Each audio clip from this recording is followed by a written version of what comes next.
Assalamualaikum warahmatullahi wabarakatuh. Saya Sarli Gustia Putri dari kelompok 1.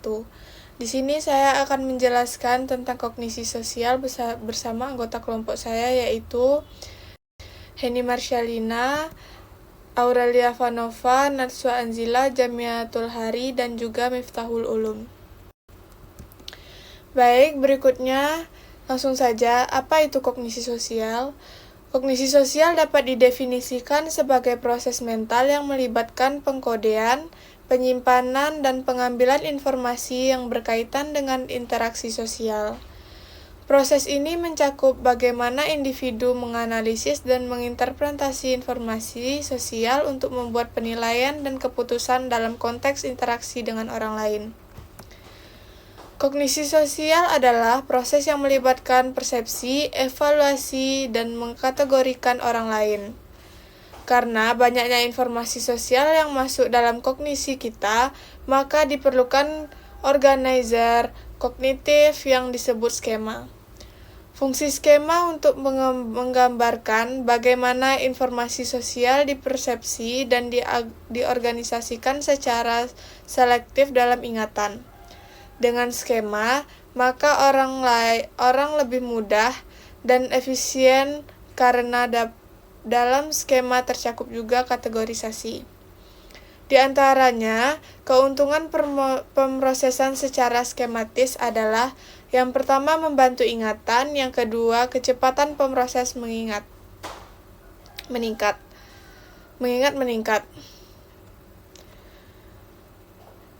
Persepsi atribusi dan kognisi sosial membantu mengisi informasi yang tercecer, juga memberikan harapan normatif mengenai apa yang akan terjadi. Skema bisa dibedakan menjadi 4 jenis, yakni 1. Self-schemas yang berisi tentang karakteristik diri sendiri. Yang kedua ada person schemas yang berisi tentang jenis manusia atau kelompok seperti stereotip. Yang ketiga ada role schemas yang berisi tentang kategori orang dalam peran sosialnya.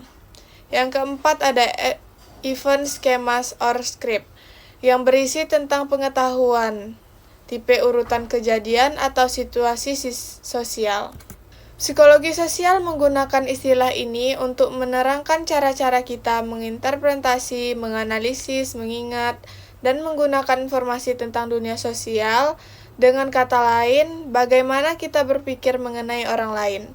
Kognisi sosial telah menjadi kerangka yang menuntun sebagian besar atau semua penelitian dalam bidang psikologi sosial.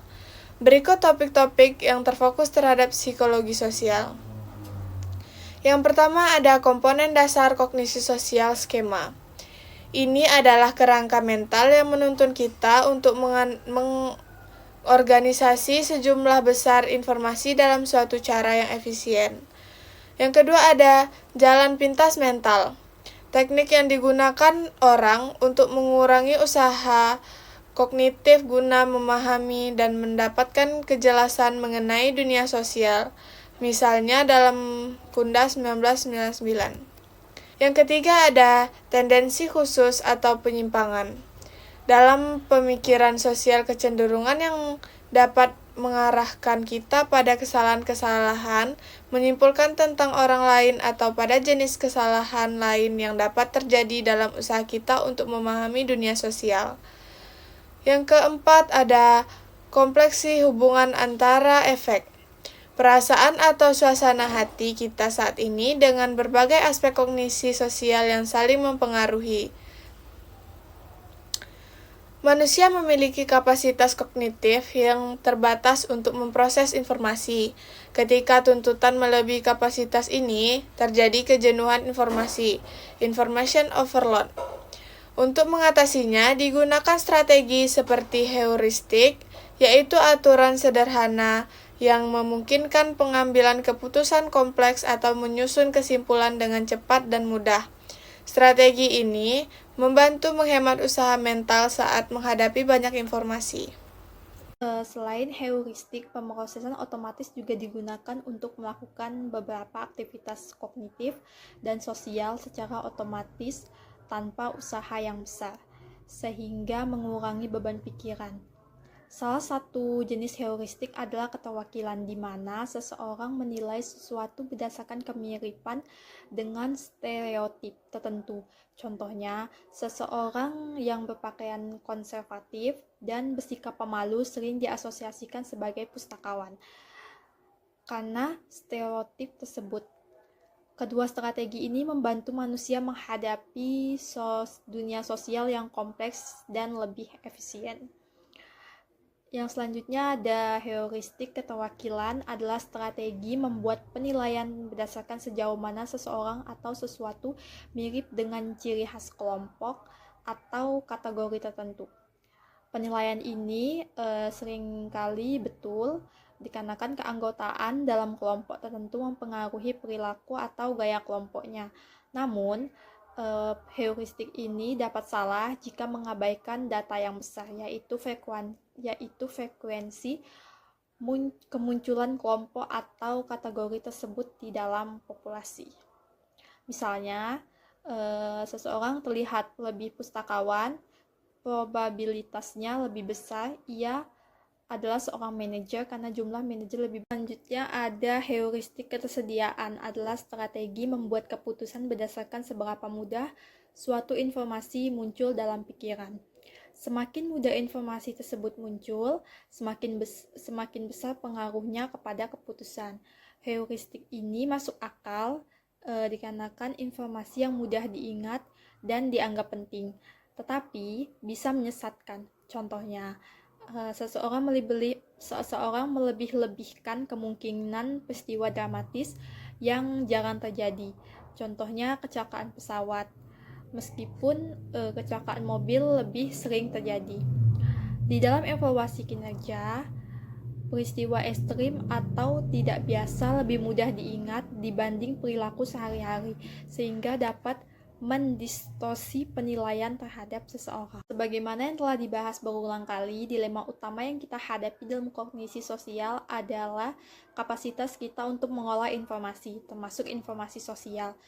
Terbatas, namun kehidupan sehari-hari kita dipenuhi oleh sejumlah besar informasi yang kita tuntut berurusan dengan seluruh informasi itu secara efektif dan efisien. Sebagaimana telah kita lihat, heuristik ini merupakan salah satu cara untuk mengatasi masalah ini. Cara lain adalah melalui pemrosesan otomatis. Hal tersebut dapat terjadi setelah pengalaman berulang-ulang dengan tugas atau pemaparan jenis informasi tertentu.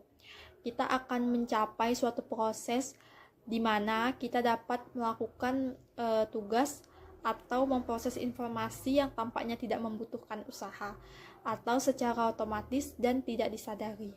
Optimisme dan bias perencanaan.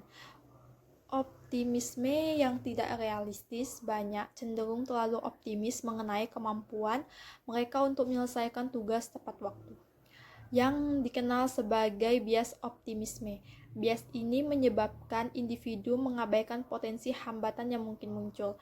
Bias perencanaan, yaitu seseorang seringkali meremehkan waktu yang dibutuhkan untuk menyelesaikan sebuah tugas karena fokus pada apa yang akan dilakukan tanpa mempertimbangkan pengalaman sebelumnya atau hambatan yang seringkali muncul.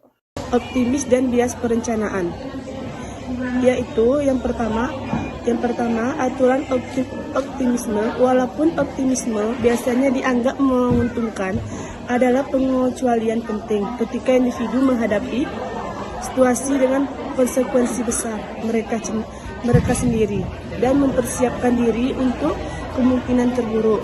Yang kedua yaitu disebut dengan penelitian studi, menunjukkan bahwa individu lebih realistis dengan cenderung meningkatkan kewaspadaan mereka ketika menghadapi situasi yang membutuhkan persiapan ekstra seperti pendaftaran di kampus. Optimisme dan bias perencanaan. Poinnya ada 3. Yang pertama itu, bias optimisme membuat orang seringkali salah memperkirakan waktu penyelesaian tugas. Yang keduanya itu, dalam situasi penting, orang lebih realistis dan bersiap menghadapi kemungkinan terburuk. Yang ketiganya itu, persiapan menghadapi hal yang dapat meningkatkan efektivitas dan mengurangi risiko kesalahan. Apa itu kognisi sosial menurut teori? Kognisi sosial menurut teori itu adalah menonjolkan gagasan bahwa sebagian besar pembelajaran manusia terjadi dalam sebuah lingkungan sosial dengan mengamati orang lain. Kemudian mereka bertindak sesuai dengan keyakinan tentang kemampuan mereka dan hasil yang diharapkan dari tindakan mereka. Pentingnya kognisi sosial dalam psikologi. Berikutnya, beberapa alasan mengapa kognisi sosial begitu penting dalam psikologi. Yang pertama yaitu membantu pemahaman manusia, membantu menjelaskan bagaimana individu belajar dan beradaptasi berperilaku melalui observasi dalam modal orang lain.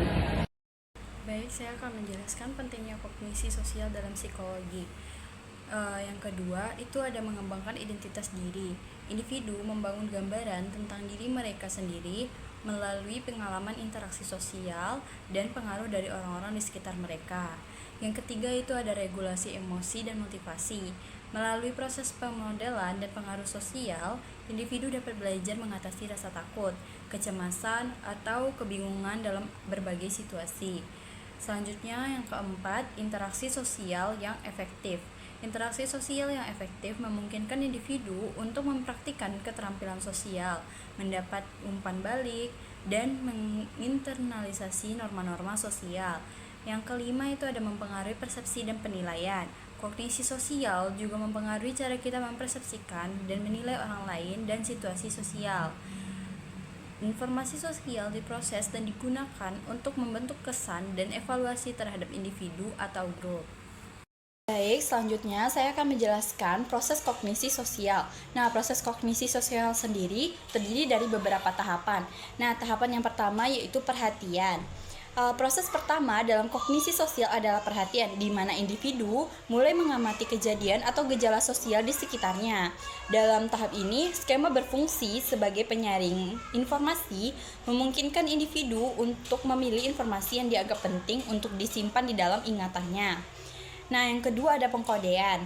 Setelah memberikan perhatian, individu akan menyimpan informasi tersebut ke dalam otak melalui proses pengkodean. Informasi yang disimpan merupakan hasil dari apa yang telah diperhatikan sebelumnya dan memungkinkan individu untuk mengingat kejadian tersebut di masa depan. Nah, yang ketiga itu ada mengambil kembali. Tahap selanjutnya adalah pengambilan kembali ingatan atau retrieval, di mana individu mengingat kembali informasi yang telah disimpan sebelumnya. Dalam proses ini, individu cenderung membandingkan informasi yang baru dialami dengan pengalaman sebelumnya untuk menemukan kesamaan. Selanjutnya ada peran skema dalam kognisi sosial. Peran skema sendiri itu terbagi 3. Yang pertama ada skema pengetahuan, informasi tentang orang lain atau diri sendiri. Nah, yang kedua itu ada skema peran sosial, gambaran tentang peran tertentu di dalam masyarakat, contohnya peran dosen dan peran dokter. Nah, yang ketiga itu ada skema peristiwa khusus, memori tentang kejadian tertentu seperti pemilihan umum atau peristiwa bersejarah. Nah, selanjutnya itu ada faktor-faktor yang mempengaruhi kognisi sosial. Nah, kognisi sosial tidak bebas dari gangguan. Ada beberapa faktor yang dapat menyebabkan kesalahan dalam proses ini. Salah satunya adalah bias negativitas, yaitu kecenderungan untuk lebih memperhatikan informasi negatif dibandingkan informasi positif. Selanjutnya yaitu penggunaan heuristik dalam pengambilan keputusan. Penggunaan heuristik dalam pengambilan keputusan adalah pendekatan yang sering digunakan individu untuk menyederhanakan proses pengambilan keputusan, terutama dalam situasi yang kompleks atau ketika waktu dalam informasi terbatas. Heuristik berfungsi sebagai jalan pintas mental yang memungkinkan orang untuk membuat keputusan cepat tanpa harus menganalisis semua informasi yang tersedia secara dalam. Selanjutnya yaitu atribusi sosial. Atribusi adalah proses kognitif yang melibatkan penilaian tentang penyebab suatu peristiwa atau perilaku menurut Firth Heiders, yang merupakan pelopor dalam suatu atribus atribusi, terdapat dua jenis atribusi utama. Yang pertama yaitu atribusi internal dan yang kedua yaitu atribusi eksternal. Atribusi internal mengacu pada faktor-faktor pribadi seperti kepribadian atau disposisi.